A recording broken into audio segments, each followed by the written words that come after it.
Bonjour à tous, j'espère que vous allez excellemment bien. Aujourd'hui, on se retrouve pour parler cyclisme, pour faire la présentation d'une nouvelle équipe. Et aujourd'hui, on s'attaque à Human Powered Earth, équipe américaine de deuxième division. Mais avant tout, n'hésitez pas à vous abonner à la chaîne, à réagir dans les commentaires, à mettre un pouce bleu, à partager la vidéo sur les réseaux sociaux, notamment auprès de vos proches, si vous pensez que ça peut les intéresser.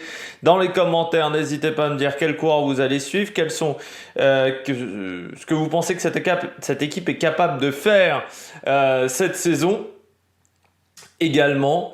Et puis voilà, on attaque tout de suite la saison 2022 de cette formation. N'hésitez pas à aller voir TikTok également, EPS 2.0 sur Spotify. On commence tout de suite avec Human Powered Earth, équipe donc de deuxième division qui l'année dernière au niveau du classement UCI a pas fait une grande saison. C'est vrai que les années précédentes ils étaient capables de faire un peu mieux que ça.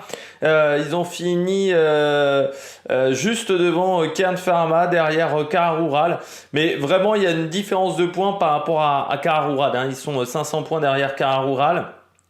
Donc ils sont plus proches quand même des petites équipes de deuxième division. Alors certes, ils ont eu beaucoup de soucis, notamment de Covid. En tout début de saison, ils ont même dû annuler des participations à certaines courses parce qu'en plus, ils avaient un tout petit effectif.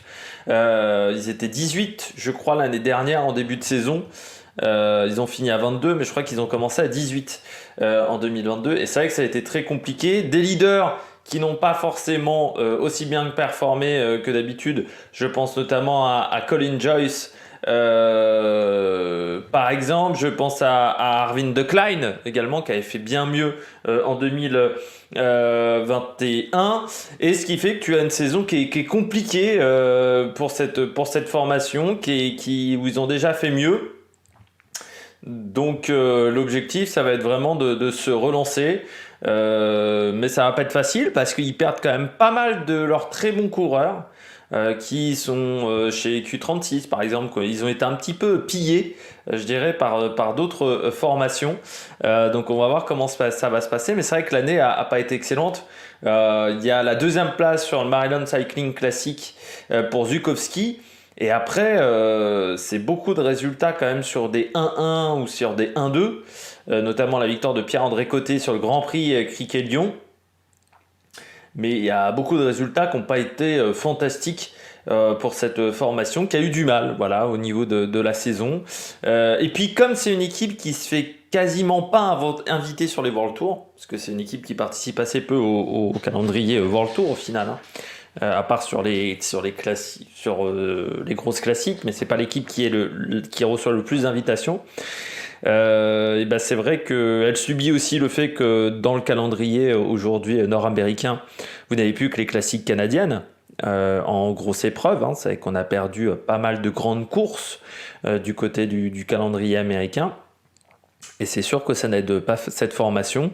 Puis en plus, quand vous faites un petit peu dépouiller au niveau de vos stars, et ben c'est compliqué. Et quand en plus vos stars de l'année précédente n'arrivent pas à performer ou pensent déjà à récupérer des contrats ailleurs, eh bien c'est sûr que c'est pas évident pour cette formation américaine. Vous rajoutez à tout ça la Covid en début de saison, vous rajoutez plein de choses qui ont fait que l'année a été très compliquée en fait pour cette formation américaine. Donc au classement UCI, bah, ça se ressent avec seulement 876 points. En plus, on est quand même sur une formation qui n'est pas un gros budget de deuxième division. C'est même l'un des tout plus petits budgets de deuxième division. C'est vrai que, bon, on le dit, mais au bout d'un moment, l'argent, ça va être quand même pas mal, hein. C'est vrai que si UAE avait le budget de la Groupama, je pense pas qu'il dominerait autant au niveau du cyclisme. Donc l'année dernière, 4 victoires. Au niveau du classement Secure Ranking, ça les place 61e à égalité avec d'autres formations. C'est moins bien par exemple que BNB Hotel, c'est moins bien que Israel Cycling Academy, l'équipe de développement. C'est mieux par contre que la Vorarlberg, que Burgos, que d'autres formations de deuxième division, mais ça a été compliqué pour cette équipe. C'est moins bien par exemple que Hagens Berman Axion, l'équipe d'Axel Merckx. C'est moins bien que Dronu-Per, Androni Giocattoli. Donc voilà, c'est une équipe qui était capable de faire mieux que ces formations-là. L'année dernière, ça n'a pas été le cas. On regarde les victoires de 2022, on va y arriver, les victoires de 2022, eh bien c'est simple, on a 4 victoires plus une pour un coureur qui n'avait pas le maillot de son équipe lors de son résultat, donc la victoire, on va dire un petit peu hors contexte, hors maillot Human Powered Earth, c'est le Tour de Bulgarie, étape numéro 2 pour Paul Dubble. Et puis sinon, donc vous avez le Grand Prix Criquet-Lyon pour Pierre-André Côté. Arvin de Klein qui a remporté la première étape des 4 jours de Dunkerque avec le déclassement de Watson. Pierre-André Côté qui a été champion du Canada. Et Cal Murphy qui a été champion des États-Unis. Vous avez quand même 2 titres nationaux. Et autant vous dire que cette équipe a quand même un petit avantage au niveau des championnats des États-Unis notamment et du Canada aussi parce qu'ils ont pas mal de Canadiens. Donc ouais, ça a été une année quand même assez faible en termes de grands résultats. 4 victoires, c'est moins bien qu'en 2021, c'est 2 fois moins, ils avaient fait 8. C'est mieux qu'en 2020, où il n'y en a vu que 2, et c'est moins bien qu'en 2019. Donc c'est vrai que sur les dernières années, on est plutôt sur un compte assez faible pour cette formation en termes de résultats, qui avait eu beaucoup de victoires, 2017, 20 victoires, 2016, 10, 2015, 11. Ça serait bien de retrouver ces niveaux-là. Du côté des transferts, énormément de changements dans cette formation. Beaucoup de départs et beaucoup d'arrivées donc. Surtout qu'on a un peu grossi les effectifs. Ils sont désormais 23. Donc ce qui fait qu'il y a beaucoup d'arrivées. Il va falloir voir comment ça va s'intégrer dans cette formation. Parmi les départs, Joe Roscoff et Nicolas Zukowski qui rejoignent Q36.5. Vous avez la retraite de Ben King, de Nathan Brown et de Gavin Maignan. Arvin de Klein rejoint Tudor Pro Cycling. Ça, c'est une grosse perte pour eux parce que c'était l'un des coureurs les plus importants. Et puis Kyle Murphy et Robin Carpenter qui rejoignent l'équipe L39 Young, je ne sais plus comment on doit l'appeler, of Los Angeles. Et puis Keegan Zwiebul rejoint Vigo Rias Bexas. Et on a fait le tour voilà, de tous les départs, donc ça fait quand même déjà pas mal. Et parmi les arrivées, nous avons Stanisław Aniolowski de Bingol, vous avez Guy Van Hoek qui était chez AG2R, vous avez Alen Banaszek qui était chez HRE Manozwe Serce-Polski, vous avez Benjamin Perry qui était chez Win Sun God, vous avez Sébastien Schoenberger qui était chez BNB Hotel, Sacha Vemaes qui était chez Spar-Vlaanderen, Barnabas Pie qui était chez Intermarché, Paul Double qui était chez MGK Viscolor 4Piece VPM, une équipe italienne de Continental. Scott McGill qui était chez Wildlife Generation Pro Cycling. Bart Lehman qui était chez Volker Vessel Cycling Team, ou Vessel, je ne sais pas comment on doit dire. Ambret Zvestad Barseng qui était dans la COP, la Team COP. Charles-Étienne Chrétien qui était dans l'équipe U23 Première Tech Cycling Project qui aide le cyclisme canadien énormément. Et puis Corey Greenberg qui était dans le team Danoer à Cône. Ce qui fait que l'effectif est composé désormais de 23 coureurs. Le plus jeune, c'est le Norvégien Ambret Zvestad Barseng qui a seulement 20 ans. Le plus âgé étant Corey Greenberg qui a 34 ans avec Chadaga également qui a 34 ans. Chadaga qu'on a connu vainqueur d'une étape sur le Giro. C'était à l'époque où il était à Sunweb. On a tout dit voilà, sur cet effectif qui grandit, qui prend un petit peu d'épaisseur, de volume, parce qu'on sait que maintenant, en deuxième division, l'année dernière, ils n'étaient que 18. Ils l'ont bien compris qu'au moment de la Covid, ça a été un gros problème pour eux. On commence parmi les coureurs à suivre avec Colin Joyce, 28 ans, année 2022 qui a été compliquée, coureur qui est passé chez Axeon avant d'aller rejoindre Rai Cycling, qui était l'ancêtre de cette formation en 2017, et c'est sa plus mauvaise année en carrière quasiment. Ça a été une année très très très difficile, pas de résultats notables presque. Il a été hors délai sur la Maryland Cycling Classic, ce qui n'est pas la course la plus dure de la saison quand même. Et puis seulement 6e de la première étape du Tour de Slovaquie. Sur la Croix Race, il n'a pas existé. Sur beaucoup de courses, il n'avait pas existé. 5e du Grand Prix Criquet-Lyon. et puis est 7e du Tour d'Antalya. Enfin voilà, ce sont des résultats qui sont très moyens, voire très mauvais du côté de cette équipe et de ce coureur. Moi, je pense qu'il est toujours très bon sprinter. Moi, je pense qu'il va revenir à son top, que c'était juste une année compliquée. De toute manière, il faudrait mieux, parce que déjà, il est dans sa dernière année de contrat avec Human Powered Health, et que sinon, il aura du mal à sortir des équipes américaines s'il a l'objectif, l'envie de rejoindre, je sais pas, des formations du World Tour, des formations européennes, où je pense qu'on vit peut-être un peu mieux du cyclisme qu'aux États-Unis. Eh bien, ça serait bien de se montrer. C'est un coureur qui est un bon sprinter, qui a remporté notamment une étape du Tour de Danemark, une étape de l'Arctic Race of Norway, le Tour d'Alberta. C'est un coureur qui peut être très bon pour une équipe de deuxième division européenne, hein. Mais c'est vrai que quand vous ratez une saison, qu'en 2020 aussi c'était un peu raté, et bah ça commence à avoir des inquiétudes, hein. C'est vrai que sa meilleure saison, ça date de 2018 quand même. Ça commence à être un petit peu ancien. Agnoloski, l'ancien coureur de Bingol, qui donc a rejoint cette formation. Très bon sprinter, Agnoloski. Je trouve que c'est un sprinter qui est très sous-estimé. Il est passé par l'équipe de développement CCC avant de rejoindre la Bingol, hein, une fois que cette équipe de développement s'est arrêtée. Il s'est retrouvé comme tous les sprinters de Bingol à jamais avoir un train de qualité. Ça, c'est vraiment le problème de cette formation Bingol Wallonie-Bruxelles, qui a changé légèrement son maillot. Parce qu'on a déjà fait la présentation de cette équipe. C'est un peu différent, pas une transformation, mais on est toujours sur du jaune et du rouge. Il y a un peu plus de rouge, vous verrez, il y a un petit, le logo Bingo est bien plus mis en évidence, voilà, avec le rajout d'un peu de noir. Comme la Burgos, également, qui a un petit peu de rose plus clair sur son maillot. Voilà, ils ont fait des petites variantes de rose. Pour poursuivre donc avec Stanislas Agnoloski, il tombe, je pense, dans la bonne formation pour lui, parce que c'est un sprinter qui va avoir beaucoup de moyens de s'exprimer, avec une équipe qui sait faire avec les sprinters. Voilà, on a vu avec Arvin de Klein. Il se retrouve donc avec moins de pression parce qu'il y a Colin Jones, mais il n'y a plus Arvin de Klein. Donc ça, c'est quand même aussi un avantage. Il tombe au bon moment dans la bonne équipe. Ça, c'est l'idéal. C'est un coureur qui a fini quand même deuxième d'une étape du Tour de Grande-Bretagne l'année dernière, qui a fini 2 fois cinquième de 2 étapes du Tour de Poitou-Charentes.